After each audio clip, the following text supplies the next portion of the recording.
One of the world's most famous airline captains announced he's living with Alzheimer's disease. Captain Sully Sullenberger recently revealed his diagnosis. For 16 years, a single name has stood for one extraordinary afternoon over New York City, when a commercial jet lost both engines and a fighter pilot turned airline captain guided it down onto the Hudson River so gently that not one of the 155 people aboard was lost. He never chased the fame that followed him home that night. Instead, he spent the better part of 2 decades converting it into something useful, testifying before Congress, training crews, writing books, and warning anyone who would listen that safety in the sky is never something you can take for granted. Now, at 75 years old, the same steady voice that once calmed a cabin full of terrified passengers is asking the public for something different. Not applause, not another round of tributes, just a little understanding, as he opens up about a diagnosis that will quietly reshape the final chapters of his story. Chesley Burnett Sullenberger III was born on January 23, 1951, in Denison, a small city in North Texas, not far from the Oklahoma border. His family traced its roots back generations to Swiss-German immigrants, and the household he grew up in prized quiet competence over noise or showmanship. He had one younger sister, Mary, and from an early age he gravitated toward machines that moved through the sky.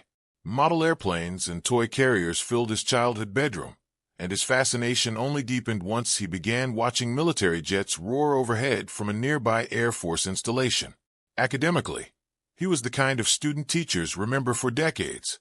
He ranked near the top of every subject he studied, and by the time he was 11 years old, his test scores were already strong enough to qualify him for Mensa. In high school, he led the Latin club, played first-chair flute in the school band, and graduated close to the very top of a class of roughly 350 students. But it was outside the classroom where his real trajectory began to take shape. He earned a glider pilot's license at just 14 years old, then learned to fly a small single-engine Aero Inca Champion at 16, training out of a modest airstrip not far from home. That early apprenticeship in the sky led him directly into the United States Air Force Academy, where he entered with the class of 1973. He was selected almost immediately for a competitive glider program reserved for the Academy's most promising cadets, and within his first year, he was already serving as an instructor, teaching classmates to fly gliders of their own. By graduation, he had earned the Outstanding Cadet in Airmanship Award, recognizing him as the single best flyer in his entire class, a distinction that hinted at the kind of technical precision that would define the rest of his life. The Air Force sent its rising star to Purdue University next, where he completed a master's degree in industrial and organizational psychology, a field focused on how people think, communicate, and make decisions under pressure. That academic detour would prove far more relevant to his future than anyone realized at the time. After Purdue, he trained on the T-37 and T-38 jet trainers before earning his wings and moving into the F-4 Phantom II, flying with fighter squadrons stationed in England and Nevada, and eventually rising to the rank of captain. During those years, he also sat on aircraft accident investigation boards, quietly absorbing the exact kind of expertise that would one day define his legacy. By 1980, he had left active military service behind and stepped into the airline industry, eventually landing with US Airways and the regional carriers that came before it, including Pacific Southwest Airlines. Over the following 3 decades, he logged tens of thousands of flight hours, while also working as a flight instructor, an accident investigator for the National Transportation Safety Board, and a safety committee chairman within the Airline Pilots Association. His work in that role helped shape protocols still used across the industry today, and he played a direct hand in developing the crew resource management training that US Airways adopted, a course he personally taught to hundreds of pilots and flight attendants over the years. What made Sullenberger unusual among his peers was how deliberately he treated flying as a discipline to be studied, rather than a skill to be taken for granted once mastered. Colleagues from that era remember him poring over accident reports, always asking how a small procedural gap might be closed before it claimed anyone else. He believed most aviation disasters were the product of small, accumulated oversights rather than one dramatic failure, a conviction that shaped how he briefed crews and how he later testified before lawmakers. He also earned a master's degree in public administration from the University of Northern Colorado during these years, adding yet another credential to a resume that blended military precision with the scholarly curiosity about human behavior under stress. Friends have said that combination made him a natural bridge between the technical world of aviation engineering and the human world of pilots, flight attendants, and passengers who had to trust systems they could not see. In 2007, he founded a consulting firm called Safety Reliability Methods, designed to bring the discipline of aviation safety into other high-stakes fields like healthcare and manufacturing, where a single overlooked mistake can cost a life just as easily as it can in a cockpit. He also partnered with researchers at NASA to study the specific conditions that tend to produce dangerous errors in aviation, work that revealed just how methodically he approached the idea of preventing disaster before it happens. None of the passengers boarding his flights over those years had any idea that the calm voice welcoming them aboard belonged to a man who had spent his entire adult life dissecting exactly what goes wrong in a cockpit and how a well-trained crew manages to bring everyone home anyway.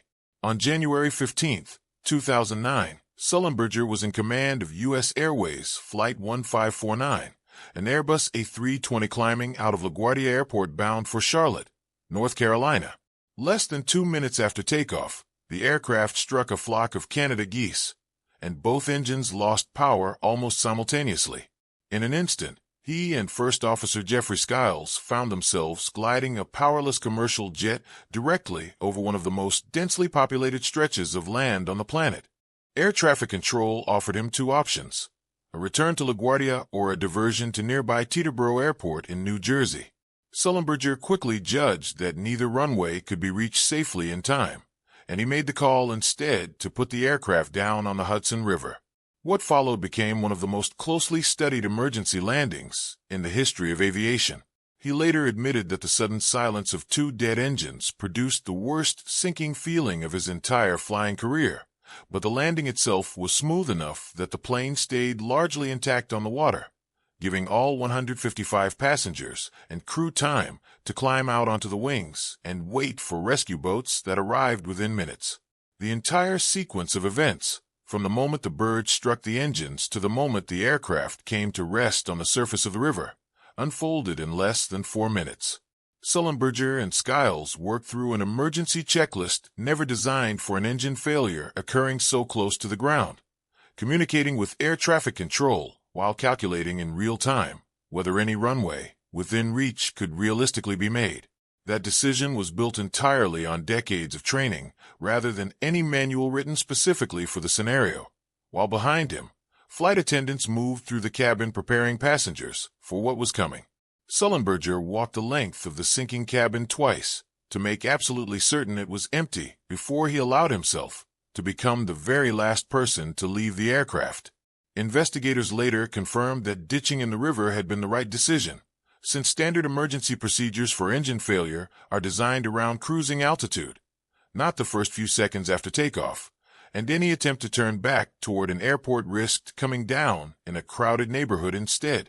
New York's mayor at the time gave him the nickname Captain Cool, though Sullenberger has since been open about the fact that his composure that day masked real fear, and that he wrestled with symptoms resembling post-traumatic stress for weeks afterward, including sleeplessness and recurring flashbacks. Even the calmest hero, it turned out, carried the weight of what almost happened. The tributes arrived almost immediately and from every direction imaginable. President George W. Bush called him personally to offer thanks. President-elect Barack Obama invited the entire flight crew to attend his inauguration just days later, and both chambers of Congress passed formal resolutions honoring Sullenberger, Skiles, the flight attendants, and the ferry and tugboat crews who pulled passengers from the freezing water. New York City handed him a symbolic key to the city. His hometown of Danville, California, made him an honorary police officer, and Time magazine placed him second on its annual list of the world's most influential people. Weeks later, the entire crew received a standing ovation during the pre-game ceremony at the Super Bowl, a moment that showed just how far their story had traveled beyond aviation circles. None of it would have been possible without the rescue effort on the water itself. Ferry operators and tugboat crews reached the half-submerged aircraft within minutes, pulling shivering passengers off the wings before hypothermia could take hold, an effort investigators later credited as essential to the fact that every single person aboard survived. The aircraft was eventually recovered from the river and now sits on permanent display at what is today called the Sullenberger Aviation Museum in Charlotte, a facility renamed in his honor so that visitors can still walk up to the very plane that made headlines around the world. For a man his own friends have long described as shy and reserved by nature, that sudden flood of global attention was almost as disorienting as the crash landing itself had been. Rather than fading from public view once the initial headlines cooled, Sullenberger spent the following decade quietly building an entirely new career out of the platform he had been handed. He kept flying commercially until 2010, retiring after 30 years with the airline and closing out his career with a final flight from Fort Lauderdale to Charlotte alongside Skiles and several of the original Flight 1549 passengers. That same year, France awarded him the rank of officer in its Legion of Honor, and he served as Grand Marshal of the Tournament of Roses Parade, a fitting symbol of his transition from working pilot to national figure. In 2009, he teamed up with journalist Jeffrey Zaslow to write a memoir titled Highest Duty, a book that went far beyond the Hudson landing to explore his father's death by suicide in 1995 and the private grief that followed, a disclosure that turned him into an outspoken advocate for suicide prevention awareness in the years that followed. That memoir became the basis for the 2016 film Sully, directed by Clint Eastwood and starring Tom Hanks in the lead role, introducing an entirely new generation to a story many people thought they already knew by heart. He followed it with a second book in 2012 focused on leadership and decisive action under pressure, further cementing his reputation as a voice on courage rather than simply a pilot who happened to get lucky once. Between 2009 and 2013, Sullenberger and Skiles co-chaired the Experimental Aircraft Association's Young Eagles program, an initiative built to introduce young people to general aviation through free introductory flights. The program has since introduced millions of kids to the world of flight, and their work with it earned both men the organization's Freedom of Flight Award, recognizing not just their heroism on Flight 1549, but their lasting investment in the next generation of pilots. His expertise was also in constant demand in the media. In 2011, CBS News brought him on as its aviation and safety analyst, a role in which he broke down complex aviation incidents and aircraft systems for millions of viewers whenever a major aviation story dominated the news cycle.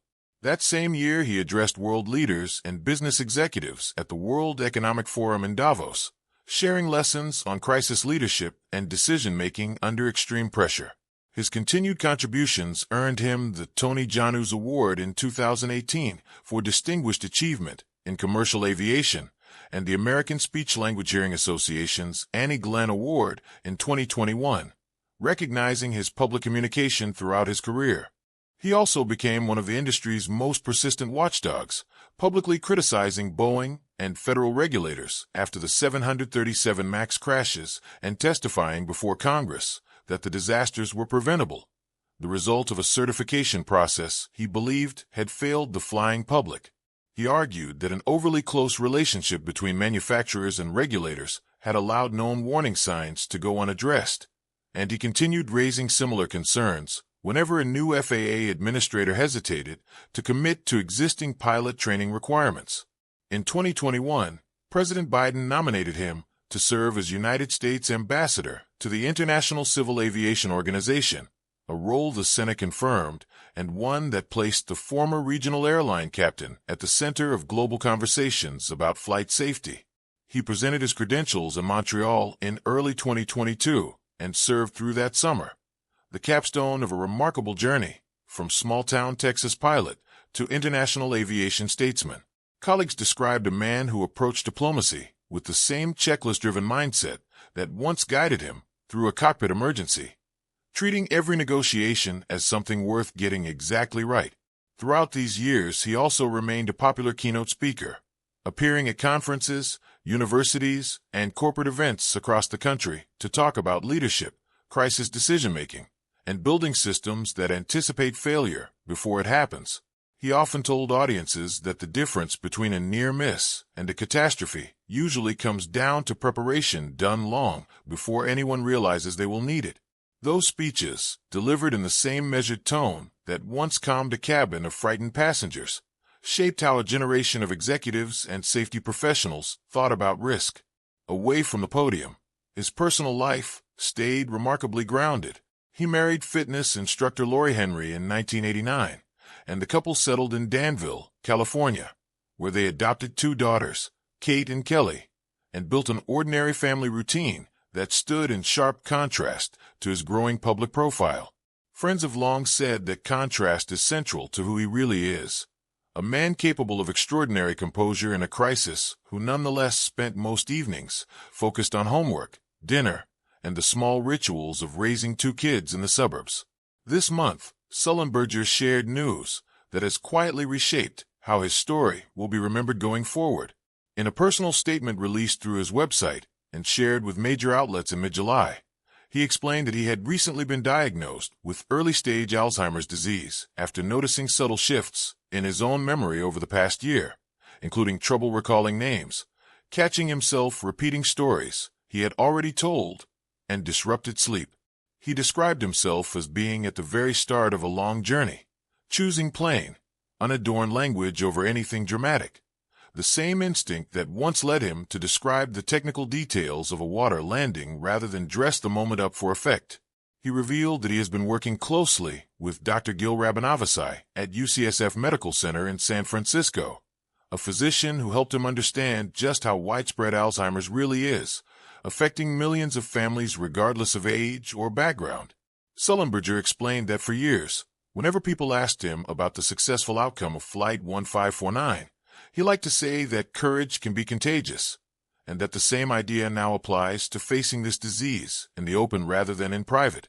He said he hopes that speaking publicly will spare other families some of the isolation that so often comes with an Alzheimer's diagnosis, describing himself as now part of a much larger community moving forward together. He also spoke warmly about his family, noting that he and Lori always felt they had won the lottery with their 2 daughters, and that becoming a grandfather in recent years has added a new dimension of meaning to his life, a reminder that even amid uncertainty, there is still plenty worth looking forward to. Lori also shared her own reflection following the announcement, describing her husband as the same steady presence he has always been, before the Hudson landing, after it, and now again as the family adjusts to this next challenge. She said that steadiness continues to guide them as they figure out what lies ahead, and that while the future remains uncertain, they intend to keep living fully and finding joy in ordinary, everyday moments together. Medical experts note that there is currently no cure for Alzheimer's disease, and that symptoms typically progress over time even when they begin mildly. Improved detection tools and newer treatment options, though, have given many recently diagnosed patients more paths forward than were available even a decade ago, and doctors increasingly encourage patients in Sullenberger's position to stay physically active, socially engaged, and mentally challenged, since research suggests those habits can help slow the pace at which symptoms progress. Longtime colleagues have pointed out that this is far from the first time Sullenberger has chosen honesty over comfort. He was just as open years earlier about grappling with symptoms resembling post-traumatic stress after the Hudson landing, and about the grief that followed his father's suicide, both disclosures that help normalize conversations many public figures still tend to avoid entirely. In each case, friends say, his instinct was the same, that silence protects no one, and that sharing a difficult truth in plain language tends to help far more people than it hurts. Alzheimer's disease affects millions of families across the country, and when a public figure of Sullenberger's stature speaks openly about an early diagnosis, it often helps pull the condition out of the shadows and into everyday conversation. Dr. Rabinavasai and his colleagues at UCSF have spent years working at the forefront of research into earlier detection methods, and Sullenberger's decision to name his physician publicly reflects the same trust and expertise that guided him through decades of technical safety work in aviation. His statement made clear that he does not see this diagnosis as a reason to retreat from public life, but rather as a new chapter in which the same discipline that once defined his flying career can now support his family and his community. through what he candidly called a long and uncertain road ahead. For a man whose entire public identity was built around one extraordinary afternoon of composure, this latest disclosure feels less like a closing chapter and more like a continuation of the exact same instinct that guided him on January 15, 2009. He is once again choosing to walk toward a difficult moment in full view rather than away from it, trusting that honesty will help others facing the same diagnosis feel a little less alone. Reports following his announcement emphasized that despite the diagnosis, Sullenberger remains committed to his lifelong mission of service, framing this new chapter as simply another test of the same steady character that once brought 155 people safely back to solid ground. That instinct, those who know him best say, has never really changed. Whether he was gliding a powerless aircraft toward the surface of the Hudson River, testifying before Congress about airline safety standards, or simply telling the public a hard truth about his own health, Sullenberger has consistently chosen clarity over spectacle. His decades of service, from a Texas boy who built model airplanes, to a fighter pilot, an airline captain, a diplomat, and now an advocate speaking openly about Alzheimer's, form one continuous story about showing up fully for the people counting on you. Friends and family say it is that same through line that carried him from the cockpit of Flight 1549 to this quieter, more personal kind of courage. Those close to the family say his daughters, Kate and Kelly, have rallied around their father in the weeks since the diagnosis became public, describing a household that has always leaned on routine and honesty during difficult moments, a pattern stretching back to the years when Sullenberger balanced a demanding airline schedule with ordinary family life in Danville. Both daughters were still teenagers when the Hudson landing turned their father into a national figure overnight, and those who know the family say that experience taught them early how to hold private life and public attention at the same time. Rather than retreating from public view, he has continued granting interviews and issuing statements in his own voice, choosing to remain the primary narrator of his own story rather than letting others tell it for him. That choice mirrors the same instinct that once led him to walk the aisle of a sinking aircraft twice, making certain everyone else was accounted for before he considered his own safety. Whatever the years ahead bring, the people who know him best believe that same instinct for looking after others first is unlikely to change now. With that, we come to the end of this story. Thank you for watching, and if this video meant something to you, take a moment to like it, leave a comment, and subscribe for more stories like this one.